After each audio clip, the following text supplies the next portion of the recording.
सीधी लकीर में उड़ने की बजाय हवा में अपनी दिशा बदल सकती है, जिससे इसे किसी भी मौजूद एयर डिफेंस सिस्टम द्वारा मार गिराना लगभग असंभव हो जाता है। ये मिसाइल 500 से 900 किलोमीटर तक की दूरी तय करके पलक झपकते ही अपने लक्ष्य को नेस्तनाबूद कर सकती है।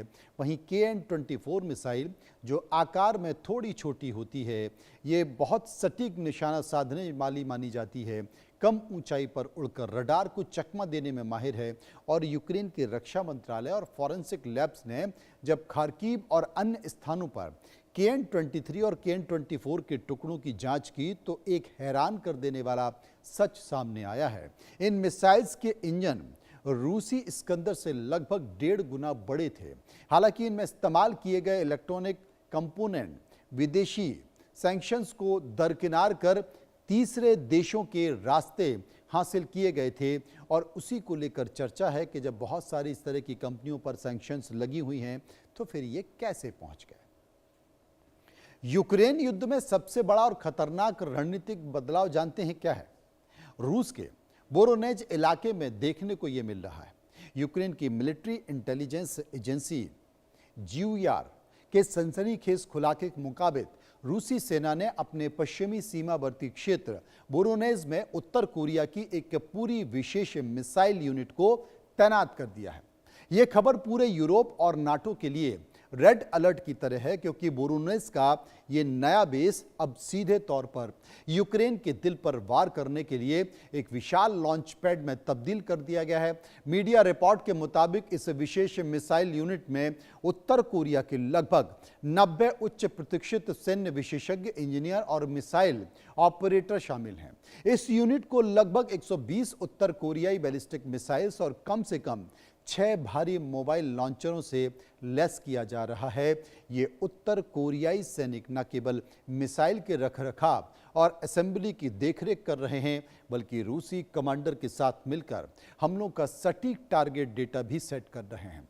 वोरोनेज की भौगोलिक स्थिति ऐसी है, यहां से दागी गई KN-23 मिसाइल बेहद कम समय में कीव, खार्किव और मध्य यूक्रेन के सैन्य ठिकानों को अपना शिकार बना सकती है। इतना ही नहीं, खुफिया जानकारियों के आधार पर यह भी बताया जा रहा है कि रूस वोरोनेज इलाके में करीब 30,000 अतिरिक्त उत्तर कोरियाई सैनिक और तकनीशियनों को रिसीव करने के लिए नए बैरक, डिपो और मिलिट्री फैसिलिटीज तैयार कर रहा है। तमाम सारी बातों के बीच जो स्थिति नजर आ रही है, उसमें द्वितीय विश्व युद्ध के बाद यह पहला मौका है जब उत्तर कोरियाई सेना यानी कि KPA के नियमित जवान और स्पेशल फोर्सेस एशिया की सीमाओं से बाहर निकलकर किसी यूरोपीय महाद्वीप के युद्ध में सीधे तौर पर भाग ले रहे हैं। दक्षिण कोरियाई और यूक्रेनी खुफिया एजेंसियों के पुख्ता आकलन के अनुसार प्योंगयांग में लगभग 11,000 से 15,000 सैनिकों की एक विशाल टुकड़ी को रूस के पश्चिमी मोर्चे, खासकर कुर्स्क क्षेत्र में तैनात किया गया है। यह यूक्रेनी सेना ने रूस के इलाके के अचानक घुसपैठ कर रूसी जमीन पर कब्जा करने की कोशिश की है। और उसी रूसी राष्ट्रपति व्लादिमीर पुतिन ने किम जोंग और उनकी सबसे एलीट लाइट इन्फेंट्री और स्पेशल ऑपरेशन फोर्सेस को मोर्चे पर उतारा है। कोरियन पीपल्स आर्मी के इस जवानों के कठिन परिस्थितियों में रूसी सैनिकों के साथ मिलकर यूक्रेनी सेना को पीछे धकेलने में अहम भूमिका निभाई है। अप्रैल 2025 में मॉस्को और प्योंगयांग दोनों ने इस बात की पुष्टि भी कर दी है कि उत्तर कोरियाई सैनिकों ने कुर्स्क के यूक्रेनी सेना के खिलाफ सीधी लड़ाई लड़ी और रूसी जमीन को वापस हासिल करने में मदद की। लेकिन कहानी यहीं पर खत्म नहीं होती है। राष्ट्रपति जेलेंस्की ने हाल ही में रूस और उत्तर कोरिया के बीच हुए सौदे के तहत जल्द ही 30,000 से 50,000 और उत्तर कोरियाई सैनिकों को युद्ध के मैदान में उतारा जा सकता है।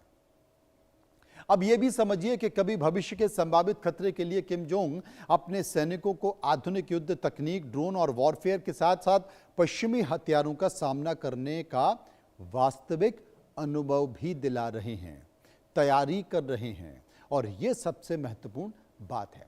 2.5 साल से चल रही इस भीषण जंग में एक वक्त ऐसा आया जब पश्चिमी प्रतिबंध और यूक्रेनी ड्रोन हमलों के कारण रूस को गोला बारूद में भारी किल्लत हो गई है, वो खत्म होने लगा है। लेकिन उत्तर कोरिया के खुले समर्थन ने युद्ध के मैदान का पासा पलट दिया है। सैन्य रणनीतिकारों का मानना है कि प्योंगयांग की मदद ने रूसी रक्षा तंत्र में ऑक्सीजन फूंकने का काम किया है, जिससे मॉस्को को 1250 किलोमीटर लंबी पूरी फ्रंट लाइन पर एक निर्णायक और अजेय बढ़त हासिल हो सकती है। आंकड़े इस बात की गवाही देते हैं कि उत्तर कोरिया ने रूस की तोपखाने की जरूरतों का लगभग 50% हिस्सा अकेला पूरा किया है। यहां पर एक तरफ यूक्रेनी सेना को पश्चिमी देशों से मिलने वाले गोलों की सप्लाई में देरी और कमी का सामना करना पड़ रहा है, वहीं पर रूसी सेना किम जोंग उनके अनंत भंडार के दम पर 24 घंटे यूक्रेनी ठिकानों पर आग बरसा रही है। इस तोपखाने की बढ़त ने रूसी पैदल सेना को डोनबास और पूर्वी यूक्रेन के इलाकों में तेजी से आगे बढ़ने का मौका दिया है। इसके अलावा इस साझेदारी से किम जोंग उनकी सरकार को भी जबरदस्त वित्तीय फायदा हुआ है। अनुमानों के अनुसार सैन्य आपूर्ति के बदले उत्तर कोरिया को रूस से लगभग 22 अरब डॉलर की विदेशी आय और तेल अनाज की भारी मदद भी मिली है। ये भी अपने आप को समझना होगा। अब सवाल क्या उठ रहा है? सवाल ये उठ रहा है कि क्या ये जंग अब यूरोपीय सीमाओं को लांघकर पूरे एशिया और विश्व को अपनी चपेट में ले लेगी? जिस तरह से प्योंगयांग ने रूस का साथ दिया, उसने एक खतरनाक डोमिनो इफेक्ट शुरू कर दिया है।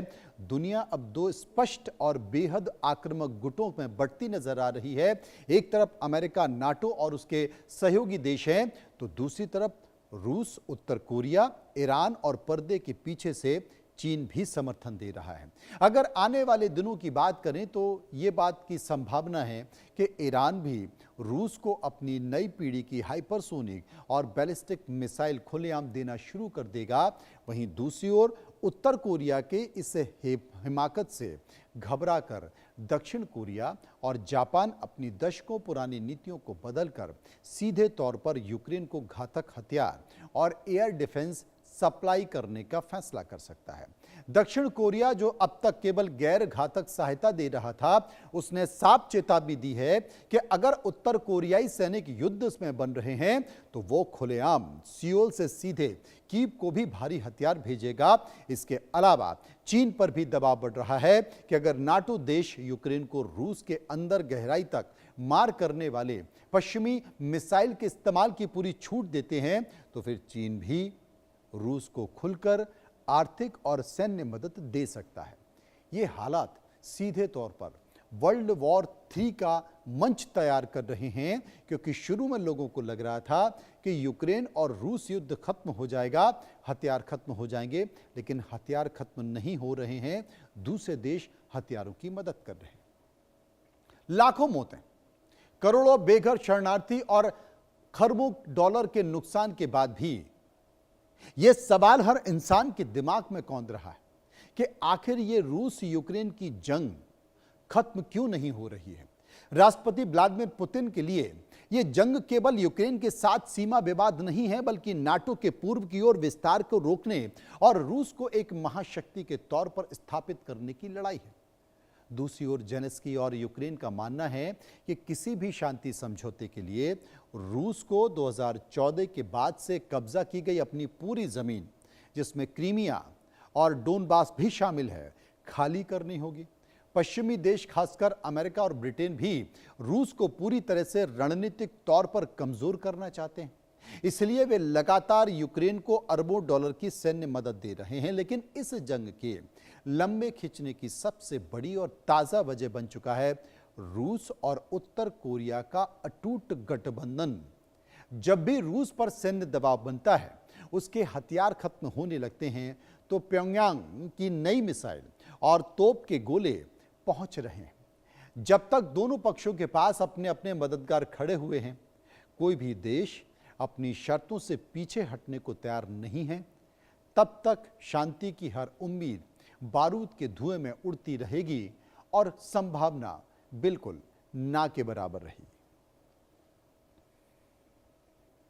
अब